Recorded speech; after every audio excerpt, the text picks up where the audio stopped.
तबाही की तस्वीर है जो महज 24 घंटे में करीब 6000 जिंदगियों को लील गई थी। 16 जून 2013 को उत्तराखंड में कुदरत ने ऐसी आफत बरसाई जिसके आगे हर कोई बेबस था। बस हर तरफ मौत का आलम था। इस सैलाब में हजारों पक्के घर भी कागज की नाव की तरह पानी में तैरते नजर आ रहे थे। रास्ते और सड़कें टूट गए थे। जिस रुद्रप्रयाग और चमोली जिले में यह तबाही आई थी वो पौड़ी गढ़वाल लोकसभा सीट में आता है। तबाही के एक साल बाद ही 2014 लोकसभा चुनाव में पौड़ी गढ़वाल ने विकास के मुद्दों पर अपना सांसद चुना। लेकिन क्या पौड़ी गढ़वाल फिर से तरक्की के रास्ते पर आ पाया? क्या पौड़ी गढ़वाल के लोग अपने सांसद से खुश हैं? 2019 में पौड़ी गढ़वाल की जनता पीएम मोदी को समर्थन देती है या उसे कोई और पसंद है? लोकसभा चुनाव से पहले जनता का मूड समझने के लिए न्यूज नेशन ने जम्मू कश्मीर से यात्रा शुरू की थी, जो हिमाचल प्रदेश, पंजाब, हरियाणा, दिल्ली और राजस्थान होते हुए अब उत्तराखंड के पौड़ी गढ़वाल इलाके में है। आप जो बर्फ देख रहे हैं ये दरअसल पौड़ी है। पौड़ी गढ़वाल का इलाका जो राजनीतिक तौर पे काफी गर्म है, लेकिन यहाँ बर्फ काफी ज्यादा पड़ रही है। मौसम बदल गया है और बारिश भी हो रही है। 1957 से लगातार ये एक्टिव हुआ। लोकसभा सीट पे अगर देखा जाए तब से अब तक करीब 8 बार कांग्रेस ने बाजी मारी और 5 बार बीजेपी रही। अब देखना यह है कि 2019 में अब मोदी फैक्टर काम करता है या नहीं, ये एक महत्वपूर्ण सवाल है, क्योंकि यहाँ की जनता के तमाम मुद्दे हैं, तमाम इश्यूज हैं। पौड़ी गढ़वाल उत्तराखंड की वो लोकसभा सीट है जिसमें केदारनाथ और बद्रीनाथ जैसे पवित्र धाम आते हैं, जहां दुनिया भर से श्रद्धालु आते हैं। लेकिन पर्यटकों के अलावा यहां दूर दराज के इलाके में रहने वाले लोगों के लिए दुश्वारियां भी खूब हैं। सर्दियों में पौड़ी गढ़वाल लोकसभा सीट के ज्यादातर इलाके पर बर्फ की चादर लिपट जाती है। तो इन मुश्किलों को कम करने में सरकार की भूमिका किस तरह रह सकती है, ये समझने के लिए हम पौड़ी शहर पहुंचे। पौड़ी गढ़वाल लोकसभा सीट काफी बड़ी सीट है, 14 विधानसभा सीटें हैं, लेकिन हम पौड़ी गढ़वाल में हैं, पौड़ी में हैं और यहाँ पर मौसम बिल्कुल बदल चुका है। बारिश हो रही है, बर्फ भी गिर रही है। राजनीतिक बारिश कैसे होगी 2019 की, ये देखना होगा। इसलिए हम तमाम तबकों से बातचीत करने की कोशिश करेंगे। 2014 में उत्तराखंड की 5 सीटों पर बीजेपी ने कब्जा जमाया था। पौड़ी गढ़वाल सीट भी बीजेपी के दिग्गज बीसी खंडूरी ने जीती थी।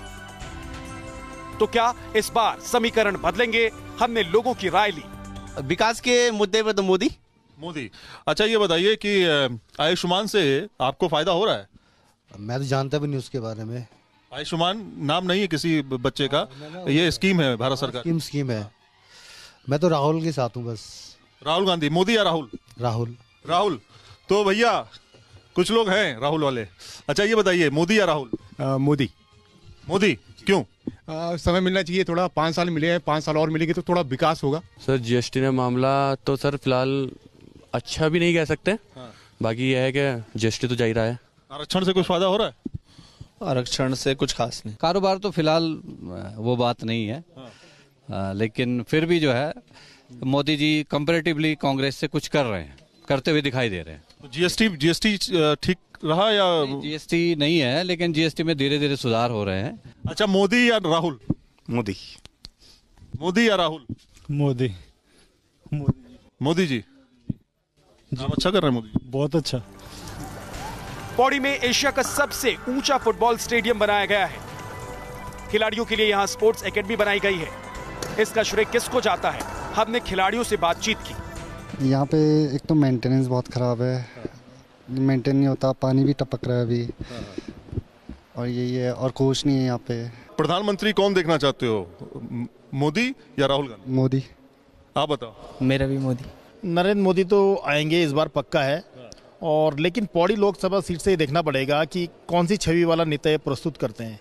भुवनचंद खंडूरी ने काम किया यहाँ? खंडूरी जी ने अच्छा काम किया है, बहुत अच्छा काम किया है, लेकिन उनका स्वास्थ्य साथ नहीं दे रहा है। पौड़ी गढ़वाल सीट पर उत्तराखंड के कद्दावर नेता भुवनचंद खंडूरी का दबदबा रहा है। भुवनचंद्र खंडूरी पौड़ी गढ़वाल से 5 बार जीत चुके हैं। साल 2014 के चुनाव में उन्होंने कांग्रेस के हरक सिंह रावत को करीब 2 लाख वोटों से हराया था। पौड़ी गढ़वाल से 2009 में कांग्रेस के टिकट पर सतपाल महाराज जीते थे। हालांकि अब सतपाल महाराज बीजेपी में हैं और उत्तराखंड सरकार में मंत्री हैं। तो क्या एक बार फिर पौड़ी गढ़वाल सीट से बीजेपी को मौका मिलेगा? लोगों का मूड समझने के लिए हम पौड़ी के श्रीनगर इलाके में पहुंचे। ये उत्तराखंड का श्रीनगर है। यहाँ के लोकल मुद्दे बहुत सारे हैं। लोगों से समझेंगे कि आखिर वो किसको चुनने जा रहे हैं इस बार के लोकसभा चुनाव में। पौड़ी गढ़वाल का श्रीनगर बड़ी आबादी वाले कस्बों में शुमार किया जाता है। यहाँ का राजनीतिक रुझान किसी भी पार्टी की जीत या हार में बड़ी भूमिका निभाता है। तो श्रीनगर की जनता पीएम मोदी से खुश है या कांग्रेस के हाथ के साथ है? स्वास्थ्य का यहाँ पे बड़ी समस्याएं हैं, स्वास्थ्य संबंधी।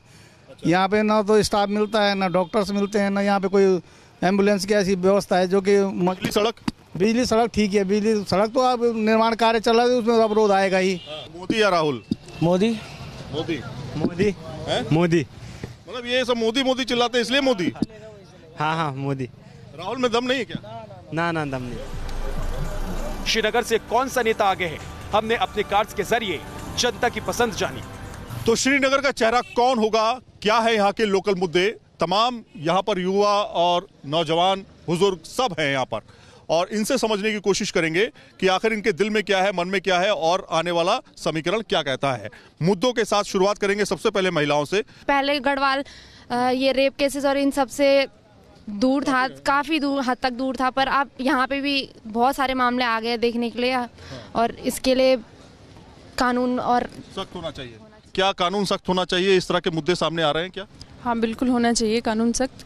हमारे जो पहाड़ है, पहले यहाँ पे सब लोग का मानना ऐसा रहा है कि जो पहाड़ में आता है वो सुरक्षित रहता है, लेकिन अब ऐसा हो रहा है कि पहाड़ भी धीरे धीरे उस तरीके से क्राइम बढ़ता जा रहा है पहाड़ों पर। ये एक अहम मुद्दा रहने वाला है। तो पहाड़ में जो पर्यावरण है, जो सड़कें हैं, जो आपका 4 लेन प्रोजेक्ट आया है, इससे जो पर्यावरण को अतिमति क्षति हो रही है, उसके खिलाफ जो है हम लोग वोटिंग करेंगे इस बार। यहाँ के जो स्थानीय मुद्दे हैं, शिक्षा, स्वास्थ्य, रोजगार, और आज के दिन पर हमारे पहाड़ों के भीतर से लगातार जो पलायन है, 2.5 लाख से घरों पर जो ताले लग गए हैं, 3000 गांव पूरी तरीके से खाली गए, ये अहम मुद्दे होने वाले। यहाँ सबसे बड़ी व्यवस्था है स्वास्थ्य की और शिक्षा की। स्वास्थ्य एक अहम मुद्दा होने वाला है, लेकिन अब वक्त आ चुका है, जी हाँ, अब वक्त आ चुका है न्यूज नेशन पर ये बताने का कि आखिर श्रीनगर की जनता, जो कि जवान भी है, बुजुर्ग भी है, महिलाएं भी हैं, उनके लिए उनके दिल में क्या है, उनके मन में क्या है, किस तरह से वो देख रहे हैं। सबसे पहले हम रिवील करवाएंगे यहां से। आप बताइए कौन है? राहुल गांधी। आप बताइए कौन है? राहुल गांधी। आप बताइए कौन है? मोदी। मोदी। आप बताइए कौन है? मोदी। मोदी। आप बताइए कौन है? ये चुरी। राहुल गांधी। राहुल गांधी। आप बताइए। मोदी। मोदी। आप बताइए। मोदी। कांटे की टक्कर है साहब, कांटे की टक्कर है, ये कांटे की टक्कर है। 4 मोदी 4 राहुल। तो श्रीनगर की जनता इस बार जाहिर तौर पर दोनों को चुनने का दम रखती है। श्रीनगर के बाद न्यूज नेशन की टीम पहुंची रुद्रप्रयाग। 2013 के सैलाब में रुद्रप्रयाग में सबसे ज्यादा नुकसान हुआ था। इसी जिले में केदारनाथ धाम भी है। अलकनंदा और मंदाकिनी नदियों का संगम है, जो पवित्र होने के साथ साथ लोगों के लिए जीवनदायिनी भी है। लेकिन 2013 में ये नदियां अपने रौद्र रूप में आ गई थी। हमारे एक तरफ अलकनंदा है तो दूसरी तरफ मंदाकिनी है। रुद्रप्रयाग का ये दार्शनिक स्थल काफी ज्यादा महत्वपूर्ण है, क्योंकि 5 प्रयागों में रुद्रप्रयाग काफी ज्यादा लोग यहाँ पर दर्शन करने के लिए आते हैं। यहीं से 2013 में त्रासदी हुई थी और उसके बाद लगातार यहाँ पर मौसम बदलते रहे। 2013 में किस तरह की त्रासदी आपने यहाँ पे देखी? देखिए, जिस प्रकार से आज भी हमें वो दिन याद है, इस भयानक तूफान का, जिस प्रकार से यहाँ इससे भी ज्यादा इतना पानी था कि सारे तरफ हाहाकार मच रही थी। ये पुल भी जो हमारे सामने देख रहे हैं, ये पुल भी बह चुका था, टूट चुकी थी। रुद्रप्रयाग में 2013 की तबाही में पुल, सड़कें और कई घर तबाह हुए थे। कुदरती आपदा से उभरकर अब रुद्रप्रयाग नए सिरे से तैयार हो गया है। मंदाकिनी और अलकनंदा के इस समय हम संगम पर हैं, और संगम पे जो ब्रिज आप देख रहे हैं जिस पर मैं चल रहा हूं, दरअसल 2013 की त्रासदी में ये पूरा का पूरा ब्रिज उखड़ गया था, बह गया था। काफी बड़ी त्रासदी थी, और उसके बाद नया एक तरह से रुद्रप्रयाग तैयार हुआ। लोगों ने उस गम को भुलाया तो, लेकिन आज भी उनकी आंखों में वो भयावह तस्वीर दिखाई देती है। तो यहाँ लोगों की पसंद कौन है? रुद्रप्रयाग अपने विकास के लिए किस पार्टी को मुफीद मानता है? हमने लोगों की राय ली। आपको क्या लगता है, मोदी साहब को आना चाहिए या राहुल को? साहब, मोदी साहब को एक बार और आना चाहिए, एक बार उनका और मौका देना चाहिए। क्योंकि ताकि कुछ देश के लिए कुछ कर सकते हैं वो। एक बार फिर से मौका देना चाहिए। बिल्कुल देना चाहिए क्योंकि वो कुछ देश के लिए कुछ देश के हित में कुछ काम कर रहे हैं। बाकी जो ये और पार्टियां हैं ये केवल निचोड़ के खा जाएंगी। आप बताइए, राहुल गांधी या नरेंद्र मोदी? मोदी सर। मोदी क्यों? मोदी जो है देश का किसी भी पार्टी ने देश का विकास नहीं किया जितना मोदी जी ने किया। मोदी जी रहेंगे तो देश रहेगा। मोदी सरकार ने उत्तराखंड के 4 धामों की कनेक्टिविटी बढ़ाने के लिए 4 धाम महामार्ग की योजना प्रस्तावित की है। इसके तहत उत्तराखंड में 12,000 करोड़ की कीमत से 900 किलोमीटर राष्ट्रीय राजमार्ग बनना है। दिसंबर 2016 में पीएम मोदी ने इस योजना का शिलान्यास कर दिया था। इस योजना में चारों धामों तक डबल लेन सड़क होंगे। अभी यहाँ कई इलाकों में सड़कों की हालत अच्छी नहीं है। आप देख सकते हैं इस समय जो रास्ता है वो ब्लॉक हुआ है। हालांकि कुछ लोगों ने यहाँ से जो पत्थर है उनको हटाया, जिसकी वजह से थोड़ा सा रास्ता बन पाया, लेकिन अगर बड़ी गाड़ी की बात करें तो मुश्किल हो जाएगा। रुद्रप्रयाग से न्यूज नेशन की टीम ने चमोली जिले का रुख किया। चमोली भी पौड़ी गढ़वाल लोकसभा क्षेत्र में आता है। हम इस समय पहुंच चुके हैं जोशीमठ जो कि करीब 8 से 10,000 फीट की ऊंचाई पर है और चारों तरफ बर्फ से नहाया हुआ है। यहाँ पर न्यूज नेशन की टीम ग्राउंड जीरो पर पहुंची है। जोशीमठ भी बद्रीनाथ धाम के रास्ते में पड़ता है। बद्रीनाथ से पहले जोशीमठ बड़ा कस्बा है। सर्दियों में जोशीमठ पूरी तरह से बर्फ से ढका रहता है। करीब 6100 फीट ऊंचाई वाले इस इलाके में सर्दियों में जीना बेहद मुश्किल होता है। हम जोशीमठ के मार्केट में इस समय पहुंच चुके हैं। जोशीमठ जो है उत्तराखंड का काफी ऊपर पहाड़ी इलाका है जहां पर बर्फ गिरी है और बताया जाता है कि 2014 के बाद ये बर्फ गिरी है इतनी ज्यादा।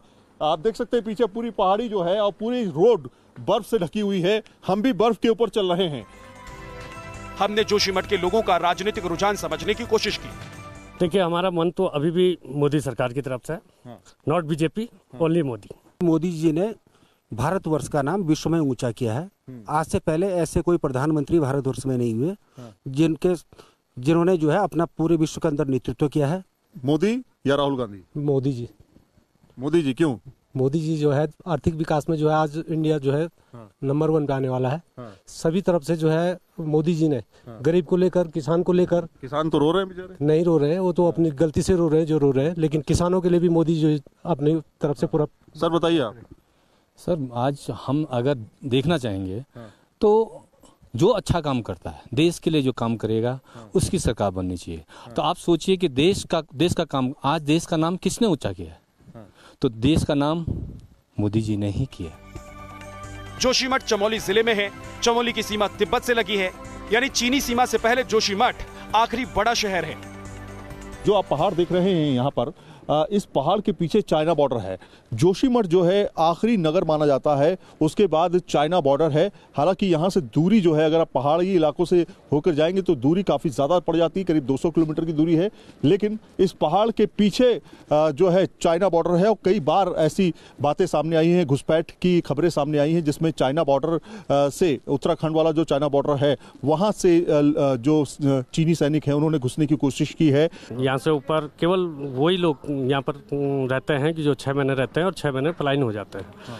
तो यहाँ पर जो बॉर्डर है चाइना का, कहाँ पे? मलारी से आगे है, इस पहाड़ी के पीछे।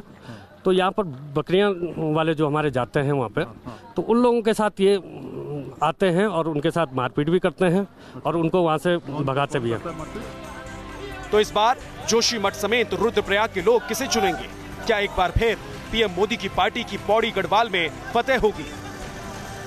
यहाँ के लोगों का मुद्दा यह है कि यहाँ की जो रोड है, जो हाईवे बनना है वो उस रोड से नहीं बन रहा है, बल्कि दूसरी तरफ जा रहा है। तो हाईवे नहीं बन रहा है। लेकिन चुनाव को देखते हुए 2019 में आप लोगों को क्या लगता है, किसकी सरकार? सरकार तो फिलहाल जिसकी है, लेकिन फिलहाल हम तो विरोध करेंगे। जो केंद्र सरकार की महत्वपूर्ण योजना है चारधाम परियोजना, तो इस परियोजना को जोशीमठ से अलग बाईपास निर्माण किया जा रहा है कि जो जोशीमठ से 13 किलोमीटर पहले है और 13 किलोमीटर बाद में निकले। इस बार सरकार तब बनेगी जब हमारी ऑल वेदर रोड यहाँ से आएगी। इस समय मोदी सरकार। पौड़ी गढ़वाल की बीजेपी सांसद बीसी खंडूरी 85 साल के हो चुके हैं। कयास लगाए जा रहे हैं कि खराब स्वास्थ्य की वजह से इस बार वो चुनाव नहीं लड़ेंगे। अब सवाल है कि अगर ऐसा होता है तो बीजेपी किसे मैदान में उतारेगी? उधर कांग्रेस भी इस सीट को वापस हासिल करने के लिए एड़ी चोटी का जोर लगाएगी, यानी 2019 में पौड़ी गढ़वाल में जंग जोरदार होगी। वीडियो जर्नलिस्ट चेतन शर्मा के साथ सैयद आमिर हुसैन, न्यूज नेशन, जोशीमठ।